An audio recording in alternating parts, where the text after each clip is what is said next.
ঠেলে ঠেলে তোমাতে গাইছি। যদি তেল থাকে এত পেরেশানি কেন পাবলিকের? শেষ বড় সেইটাই, কোথাও তেল দিচ্ছে না। তেল যদি টোটালি না থাকে ভাই বলে দিক, আমরা গাড়ি যে ঘরে উঠায় রাখি। সরবরাহ স্বাভাবিক দাবি করলেও পাম্পে মিলছে না চাহিদা মতো তেল। বাড়তি নেয়ার প্রবণতায় সংকট। 3 কর্মীর সাজার প্রতিবাদে ট্যাঙ্ক লরি শ্রমিকদের কর্মবিরতি। রংপুর বিভাগে সরবরাহ বন্ধ। একই ব্যক্তি 5 লিটার নেওয়ার পরে আবার ঘুরে সে 5 লিটার নিচ্ছে। যেই পেট্রোল পাম্প মালিক মজুদে ধরা পড়বে ওরে সর্বোচ্চ শাস্তি দেন। সংকটের জন্য ব্যবস্থাপনার ঘাটতিকে দুষছেন বিশেষজ্ঞ। পরিশোধন সক্ষমতা বাড়ানোর পরামর্শ। পেট্রোল অ্যান্ড অকটেন বেশিরভাগই ব্যবহার হয় সরকারি, বেসরকারি, স্বায়ত্তশাসিত প্রতিষ্ঠানে। ফোর্স কনজারভেশন, তাহলেই কিন্তু অনেক ডিমান্ড কমে যায়। দেখছিলেন প্রধান শিরোনাম। সন্ধ্যার সময় সঙ্গে আছি আমি ওমর রিনান। এবার অন্যান্য শীর্ষ সংবাদ। হঠাৎ উত্তপ্ত সংসদ, জনগুরুত্বপূর্ণ আলোচনার মধ্যে জুলাই সনদ প্রসঙ্গ উত্থাপন। বিরোধী দলকে রীতিনীতি মানার আহ্বান চিফ হুইপের, পরে সুযোগ দেওয়ার আশ্বাস স্পিকারের। 8 বছর টিকা না দেয় হামের প্রাদুর্ভাব, 11 দিনে 33 শিশুর মৃত্যু। ভ্যাকসিন কিনতে 600 কোটি টাকা বরাদ্দ। ছুটির দিনেও মন্ত্রীকে হাসপাতাল পরিদর্শনের নির্দেশ প্রধানমন্ত্রীর। মৃত্যু ঝুঁকি জেনেও থামছে না সাগর পথে ইউরোপ যাত্রা।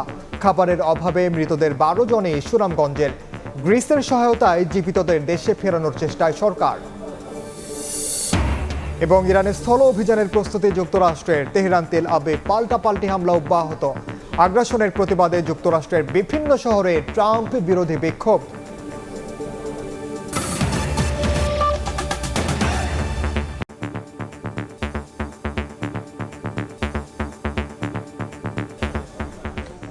পাম্পে সরবরাহ স্বাভাবিকের দাবি করা হলেও চাহিদা মতো জ্বালানি তেল না পাওয়ার অভিযোগ গ্রাহকদের। এর মধ্যে আবার একই ব্যক্তি একদিনে বারবার তেল কিনতে আসছেন বলেও অভিযোগ চালক এবং পাম্প কর্তৃপক্ষের। অপ্রীতিকর ঘটনা এড়াতে পাম্পে রয়েছে পুলিশি পাহারা। সরবরাহ নজরদারিতে সাব ডিপোতে মোতায়েন করা হয়েছে বিজিবি। সকাল হলেই রাজধানীর বিভিন্ন পাম্পে দেখা মেলে জ্বালানির জন্য প্রাইভেট কারের এমন দীর্ঘ লাইন। সময়ের সঙ্গে বড় হতে থাকে মোটরসাইকেল চালকদের অপেক্ষাও। ফিলিং স্টেশনে জ্বালানি তেলের জন্য আসা চালকদের দৈনিক একই অভিযোগ, চাহিদা মতো পাচ্ছেন না সরবরাহ। সব শেষ করে আবার ফুল করে নিতাম, এখন 2000 টাকা করে নিতে হইতেছে আর কি। তারপর চললে আবার কালকে আবার আসতে হইতেছে। প্রতিদিন ঘন্টার পর ঘন্টা লাগে। হাতের ঝুল থেকে আমরা সিরিয়াল নিয়ে আসছি। মনে করেন যে 3 ঘন্টা সিরিয়ালে আসছি। এই পাম্পে তেল 500 টাকা। আলহামদুলিল্লাহ, মানে ঈদের চা খুশি আমরা। কালকে রাতে যেমন 4টা পাম্পে তেল এনে আজকে সকালে 2টাতে তেল পাইনি, তাহলে সংকট কমলো কিভাবে? যদি তেল থাকে এত পেরেশানি কেন পাবলিকের? এত পেরেশানি কেন? আমরা কেন এত ভুক্তভোগী হবো? যেটা আছে সেটা দিতে থাকুক না কেন? 3 ঘন্টার লাইন ধরে 500 টাকা তেল, আর সরকারকে বহুত মজুদ আছে। একই ব্যক্তি একই দিন বারবার তেল কিনতে আসছেন রয়েছে এমন অভিযোগও। খবরও বলতেছে পরিমাণ তেল আছে আমাদের, কিন্তু আমরা সিরিয়ালে এসে দেখি একই ব্যক্তি 5 লিটার নেওয়ার পরে আবার ঘুরে সে 5 লিটার নিচ্ছে। যেই পেট্রোল পাম্প মালিক মজুদে ধরা পড়বে ওরে সর্বোচ্চ শাস্তি দেন, জরিমানা করেন, লাইসেন্স ক্যান্সেল করেন। পারেন নাই তো ম্যাজিস্ট্রেট পাঠান। 1 ফুট তেল আছে বেচারা, তার 20,000 টাকা জরিমানা দিলেন। আর ওই 1 ফুট তেল তো না, ওটা তো পানি, ময়লা, গাদ, তেল মিক্স, ওটা দিলে তো পাবলিকে পিটাইবো আপনারে। একই চিত্র দেশের বিভিন্ন জেলায়। দীর্ঘ বন্ধের পর রোববার থেকে শিক্ষা প্রতিষ্ঠান খোলায় জ্বালানির সংকট বেড়েছে আরও। স্কুল কলেজ খোলা, এখন চিন্তা করতেছে এরকম যদি চলতে থাকে কি হবে পরিস্থিতি। মানুষ হারানো হচ্ছে বেশি, এখানে রাস্তাঘাট জাম হয়ে যাচ্ছে। চট্টগ্রামের শেষ বড় সেইটাই, এটা ছাড়া আর কোনো ভরসা নাই, কোথাও তেল দিচ্ছে না। ডিপো থেকে চাহিদা মতো সরবরাহ না হওয়ায় তেল সরবরাহ স্বাভাবিক হচ্ছে না বলে দাবি পাম্প মালিকদের। অপ্রীতিকর পরিস্থিতি এড়াতে কোনো কোনো ফিলিং স্টেশনে পুলিশি পাহারা। সকালবেলা দেওয়া শুরু করেছে, ওই মাথা দিয়ে প্রায় 1 ঘন্টার উপরে আমরা সিরিয়ালে দাঁড়ায় আছি। সমস্যাটা আমরাই তৈরি করতেছি, এটা কিন্তু তেল পেট্রোল পাম্পের কোনো দায়ী না। ঠেলে ঠেলে তোমাতে গাইছি। এখন যদি ভালো ভালোর মতো একটু পাই তো ভালো, আর না পারলে তো অবস্থা খারাপ। এদিকে ডিপো থেকে সরবরাহ স্বাভাবিক ও তদারকি নিশ্চিতে বিভিন্ন সাব ডিপোতে রয়েছে বিজিবি মোতায়েন। জ্বালানি তেল পাচার না হয় সে ব্যাপারেও সতর্ক রয়েছে বিজিবি। সাইফুল ইসলাম, সময় সংবাদ। গত বছরের সমপরিমাণ জ্বালানি সরবরাহ করা হলেও কাটছে না সংকট। পেট্রোল পাম্প মালিকরা বলছেন, একদিকে যেমন চাহিদা বেড়েছে, অন্যদিকে থামেনি আতঙ্কিত হয়ে বাড়তি তেল কেনার প্রবণতাও। বিশেষজ্ঞরা মনে করেন সমন্বয়হীনতা, যথাযথ পরিকল্পনার অভাব আর ব্যবস্থাপনাগত ঘাটতি চলমান সংকটের জন্য দায়ী। চাহিদা কমিয়ে সাশ্রয়ী হওয়ার পরামর্শ তাদের। সাইফুল ইসলামের ছবিতে ফারুক ভুঁইয়া রবিনের রিপোর্ট।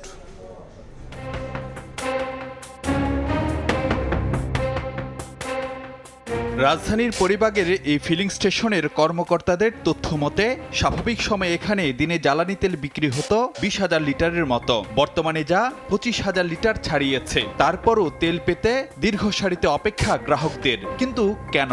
আমাদের এখানে সরবরাহ স্বাভাবিক থাকার কারণে, অন্যান্য পেট্রোল পাম্পগুলো বন্ধ থাকার কারণে আমাদের এখানে চাপটা একটু বেশি।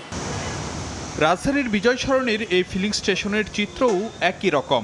আগের তুলনায় বিক্রি বাড়লেও কমেনি গ্রাহকের চাপ, বরং দীর্ঘ সারিতে অপেক্ষায় থাকতে হচ্ছে ঘন্টার পর ঘন্টা। এবং বাড়ার কারণ হলো যে দুটো, একটা হলো যে অন্য জায়গায় না পেয়ে এখানে চাপ দিচ্ছে, আর একটা হলো যে বিতর্কগতভাবে এটা আতঙ্কিত হয়ে তৈল একটু বেশি নেওয়ার চেষ্টা করছে। বাংলাদেশ পেট্রোলিয়াম কর্পোরেশন বিপিসি ও জ্বালানি বিভাগের তথ্য পর্যালোচনা করে দেখা যাচ্ছে ইরান যুদ্ধ শুরুর পর সংকটের শঙ্কায় গ্রাহকদের বাড়তি তেল কেনার প্রবণতা দেখা দেয়। মার্চের প্রথম 5 দিনে ডিজেল বিক্রি হয় গত বছরের তুলনায় দ্বিগুণ হারে। পরিস্থিতি সামলাতে এরপর টানা 9 দিন তেল বিক্রি হয় রেশনিং পদ্ধতিতে। ঈদ যাত্রা সামনে রেখে রেশনিং উঠিয়ে নেয়ার পর 16 থেকে 18 মার্চ জ্বালানি তেল বিক্রির হার বাড়ে আগের বছরের একই সময়ের তুলনায় 10 থেকে 15%। ঈদের পর ডিপো থেকে তেল দেয়া হচ্ছে গত বছরের সঙ্গে মিল রেখে। তবে ঈদের লম্বা ছুটিতে ব্যাংক বন্ধ থাকায় প্রি অর্ডার জটিলতায় চাহিদা মাফিক তেল নিতে পারেনি অনেক পাম্প। একটা রাস্তায় যদি 10 কিলোমিটার মধ্যে 6টা পাম্প কোনো লোক বন্ধ দেখে, তার ভিতরে তো প্যানিক আরো বেড়ে যায়। সিদ্ধান্ত নিতে যত দেরি করবে ততই প্রবলেম হবে। একই সঙ্গে চলমান সংকটের পেছনে ব্যবস্থাপনাগত ঘাটতিকেও দায়ী করছেন বিশেষজ্ঞরা। আমাদের পেট্রোল অ্যান্ড অকটেন, হ্যাঁ, এর বেশিরভাগই ব্যবহার হয় সরকারি, বেসরকারি, স্বায়ত্তশাসিত প্রতিষ্ঠানে। এই যে আমাদের এতগুলো গাড়ি আছে, 1 মাসের জন্য এখানে অর্ধেক ব্যবহার করতে হবে, তাহলেই কিন্তু অনেক ডিমান্ড কমে যায়। বিশেষজ্ঞরা মনে করেন সংকটে সাশ্রয়ী হওয়ার কোনো বিকল্প নেই। নীতি নির্ধারকদের পক্ষ থেকে বারবারই বলা হচ্ছে দেশে জ্বালানি তেলের সংকট কিংবা সরবরাহ ঘাটতি নেই, কিন্তু পেট্রোল পাম্পগুলোতে এসে দেখা যাচ্ছে তেল নিতে যানবাহনের দীর্ঘ সারি আর গ্রাহক ভোগান্তি। এমন অবস্থায় প্রশ্ন উঠছে পরিস্থিতি সামাল দিতে কতটা কৌশলী কিংবা ব্যবস্থাপনাগত দক্ষতা দেখাতে পারছে জ্বালানি বিভাগ। ফারুক ভিয়া, রবিন, সময় সংবাদ, ঢাকা। অন্য প্রসঙ্গ, সচিবালয়ে বিভিন্ন মন্ত্রণালয়ে আকস্মিক পরিদর্শন করলেন প্রধানমন্ত্রী তারেক রহমান। এদিকে কৃষক কার্ড সংক্রান্ত সভায় সভাপতিত্ব করেন সরকার প্রধান। সেখানে প্রদর্শন করা হয় কৃষক কার্ডের ডেমো। রোববার সকাল 9টার পর সচিবালয়ে আসেন প্রধানমন্ত্রী তারেক রহমান। গাড়ি থেকে নামার পর নিজ দপ্তরে প্রবেশ না করে পায়ে হেঁটে যান 6 নম্বর ভবনে। সিঁড়ি দিয়ে দোতলায় উঠে বিদ্যুৎ, জ্বালানি ও খনিজ সম্পদ মন্ত্রণালয়ে পরিদর্শন করেন। এভাবে ভবনটির 6ষ্ঠ তলা পর্যন্ত মৎস্য, প্রাণী সম্পদ, পানি সম্পদ, নারী ও শিশু বিষয়ক এবং প্রাথমিক ও গণশিক্ষা মন্ত্রণালয়ে আকস্মিক পরিদর্শন করেন এবং কর্মকর্তা কর্মচারীদের সঙ্গে কুশল বিনিময় করেন তিনি। 6ষ্ঠ তলা থেকে সিঁড়ি দিয়ে নেমে প্রধানমন্ত্রী প্রবেশ করেন 5 নম্বর ভবনে। গৃহায়ন ও গণপূর্ত মন্ত্রণালয় পরিদর্শন শেষে 3 নম্বর ভবনের বাণিজ্য এবং স্বাস্থ্য ও পরিবার কল্যাণ মন্ত্রণালয় পরিদর্শন করেন। সচিবালয়ের বিভিন্ন ভবনে অন্তত 8টি মন্ত্রণালয় আকস্মিক পরিদর্শন শেষে মন্ত্রিপরিষদ বিভাগে আসেন প্রধানমন্ত্রী তারেক রহমান। পরে কৃষক কার্ড সংক্রান্ত সভায় সভাপতিত্ব করেন প্রধানমন্ত্রী। এতে কৃষিমন্ত্রী, স্থানীয় সরকার, পল্লী উন্নয়ন ও সমবায় প্রতিমন্ত্রী, প্রধানমন্ত্রীর কৃষি এবং অর্থ বিষয়ক উপদেষ্টা সহ সংশ্লিষ্ট মন্ত্রণালয়ের ঊর্ধ্বতন কর্মকর্তারা উপস্থিত ছিলেন।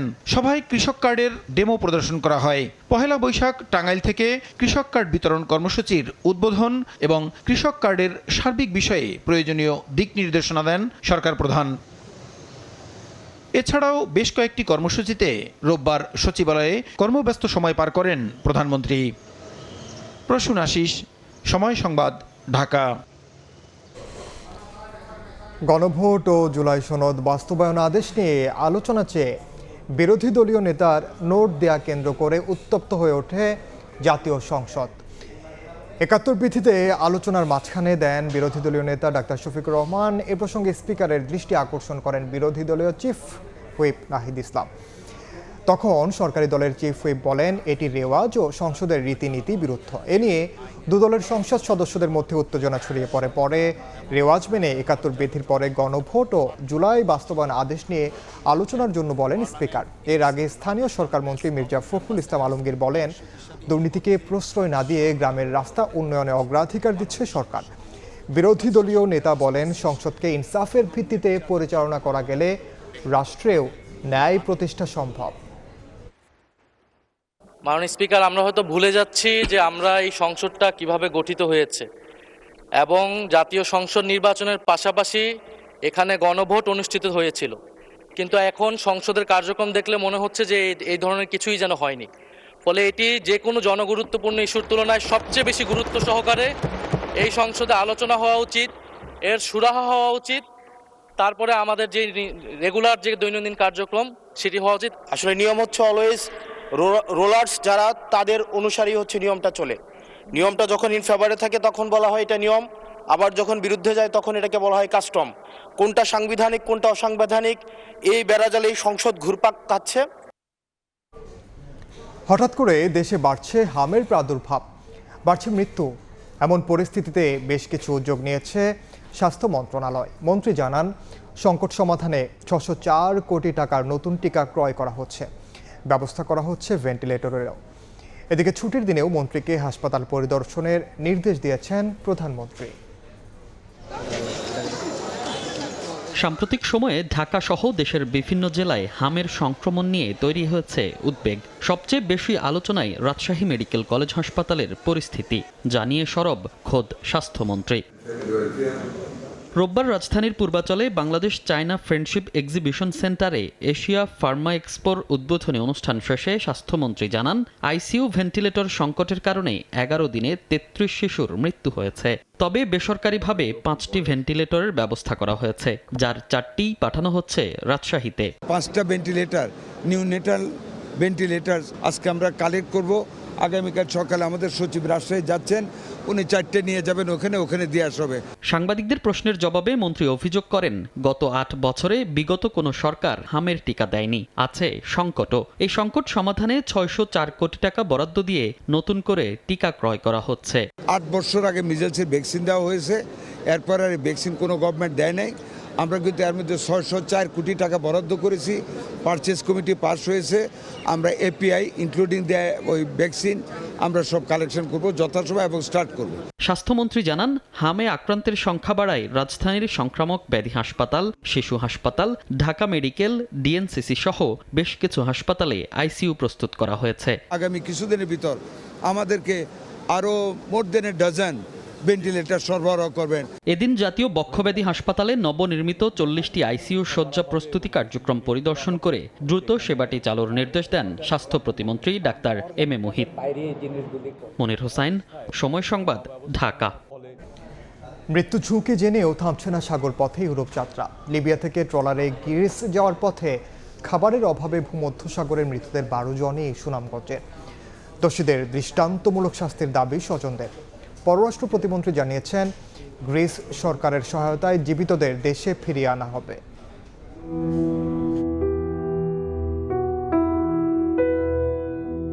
সুনামগঞ্জের 3 উপজেলায় শোকের মাতম। পরিবারের দুঃখ ঘোচাতে এবং উন্নত জীবনের আশায় লিবিয়া হয়ে সাগরপথে রওনা দেন সুনামগঞ্জের 12 যুবক। দীর্ঘদিন সমুদ্রে ভেসে থাকা ট্রলারে খাদ্য ও সুপেয় পানির সংকটে একে একে প্রাণ হারান তারা। লিবিয়া থেকে গ্রিসে যেতে জনপ্রতি 12 লাখ টাকায় অলিখিত চুক্তি হয় মানব পাচারকারী মুজিবুর রহমানের সঙ্গে। যাওয়ার পর অর্ধেক টাকা পরিশোধ করেন স্বজনরা। লিবিয়া থেকে সাগর পথে ছোট নৌকায় গ্রিস যাত্রা শুরু হয় 4 জনের। নৌযানটি বিকল হয়ে শারীরিক দুর্বলতা, ক্ষুধা ও সুপেয় পানির অভাবে নৌকায় মারা যান তারা। আমার এক বন্ধুর মাধ্যমে জানতে পারছি সে ভাই মারা গেছে। মুজিব নাম, তার মাধ্যমে গেছে গ্রামে, এরপরে আরো খেয়ে আসছে দালাল। একইভাবে সুনামগঞ্জের জগন্নাথপুরের 5 জন এবং দোয়ারাবাজার উপজেলার 1 যুবকের ক্ষুধা আর তৃষ্ণায় মৃত্যু হয়। মরদেহ ফেলে দেয়া হয় সাগরে। দোষীদের দৃষ্টান্তমূলক শাস্তির দাবি স্বজনদের। গেম দেওয়ার আগেও 1 মাস আগ থেকে তারারে কোনো সঠিক খাবার দিছে না, খাবারের অভাবে তারা অসুস্থ হয়ে গেছে। এ নিয়ে মন্ত্রণালয়ে কথা বলেন পররাষ্ট্র প্রতিমন্ত্রী। বলেন, উদ্ধার হওয়া জীবিত নাগরিকদের তথ্য সংগ্রহ করে সার্বক্ষণিক যোগাযোগ রাখছে বাংলাদেশ মিশন। চেষ্টা চলছে গ্রিস সরকারের সহায়তায় তাদের দেশে ফিরিয়ে আনার। বাংলাদেশি আমাদের যারা ওখানে তারা জীবনটা বেঁচে গেছে তাদের অবস্থা কি, তারা ক্যাম্পে কি অবস্থা আছে তাদের আইডেন্টিফিকেশনটা আমাদের দরকার। নেক্সট স্টেপ হচ্ছে তাদেরকে ফিরিয়ে আনার। আমাদের অ্যাথেন্সের দূতাবাস আছে, তারা কাজ করছে এবং লিবিয়ার দূতাবাসও এখানে সচেষ্ট আছে। পাচারকারীদের খুঁজে বের করে শাস্তির আওতায় আনার চেষ্টা করছে সরকার। এই স্মাগলাররা, তাদের একটা দৃষ্টান্তমূলক শাস্তি এখানে হওয়া উচিত। সামদানি প্রত্যয়, সময় সংবাদ, ঢাকা। সন্ধ্যার সময় আরও থাকছে। বিসিবির দুর্নীতিগ্রস্ত কর্মকর্তাদের বিরুদ্ধে তদন্ত করে ব্যবস্থা নেওয়া হবে সংসদে জানালেন ক্রীড়া প্রতিমন্ত্রী। সামনে আনা হবে 2008 সালের পর অবৈধ নিয়োগে জড়িতদের। দেশের বাইরের খবর, ইসরায়েল জুড়ে একযোগে হামলা চালিয়েছে ইরান ও হিজবুল্লাহ। দেশটির শতাধিক এলাকায় একযোগে বেজে ওঠে সাইরেন। জবাবে ইরানের সামরিক শিল্প কারখানা, নৌ সরঞ্জাম উৎপাদন কেন্দ্র ও পানি শোধনাগারে আক্রমণ করেছে যুক্তরাষ্ট্র ও ইসরায়েল। এদিকে ইরানে কয়েক সপ্তাহের জন্য স্থল অভিযানের প্রস্তুতি নিচ্ছে মার্কিন সমর দফতর পেন্টাগন। খেলার খবর, ক্রিকেট বোর্ডের দুর্নীতিগ্রস্ত কর্মকর্তাদের বিরুদ্ধে তদন্ত করে ব্যবস্থা নেওয়া হবে। সংসদ অধিবেশনে এই কথা জানিয়েছেন যুব ও ক্রীড়া প্রতিমন্ত্রী। বলেন 2008 সালের পর থেকে অবৈধ নিয়োগে জড়িতদের সামনে আনা হবে। বিগত 8 সাল থেকে যারা এই দলীয় সুযোগ সুবিধার মাধ্যমে যারা অবৈধ নিয়োগ হয়েছে সেগুলো আমরা দ্রুতই একটি তদন্ত কমিটি করে এর ভিতরে কারা কারা জড়িত ছিল সেগুলো আমরা ইনশাল্লাহ জাতির সামনে নিয়ে আসবো। পাশাপাশি বাংলাদেশ ক্রিকেট বোর্ডের যে অর্থ ভোটের অধিকার হরণের জন্য একটি গ্রুপকে সহযোগিতার মাধ্যমে তারা এই ধরনের অপকর্মগুলো করেছে, তাদের বিরুদ্ধে আমরা তদন্তপূর্বক এদের বিরুদ্ধে ব্যবস্থা গ্রহণ করা হবে ইনশাল্লাহ। এ পর্যায়ে শীর্ষ সংবাদগুলো জানিয়ে দিচ্ছি আরেকবার। সরবরাহ স্বাভাবিক দাবি করলেও পাম্পে মিলছে না চাহিদা মতো তেল, বাড়তি নেয় সংকট। ব্যবস্থাপনার ঘাটতিকে দুষছেন বিশেষজ্ঞ। সক্ষমতা বাড়ানোর পরামর্শ। সংস্কার পরিষদ গঠন নিয়ে সংসদে হট্টগোল, মঙ্গলবার 2 ঘন্টা আলোচনার সিদ্ধান্ত। জুলাই সনদ প্রসঙ্গ উত্থাপন, বিরোধী দলকে রীতিনীতি মানার আহ্বান চিফ হুইপের। এবং 8 বছর টিকা না দেয়া হামের প্রাদুর্ভাব, 11 দিনে 33 শিশুর মৃত্যু। ভ্যাকসিন কিনতে 600 কোটি টাকা বরাদ্দ। ছুটির দিনেও মন্ত্রীকে হাসপাতাল পরিদর্শনের নির্দেশ প্রধানমন্ত্রীর।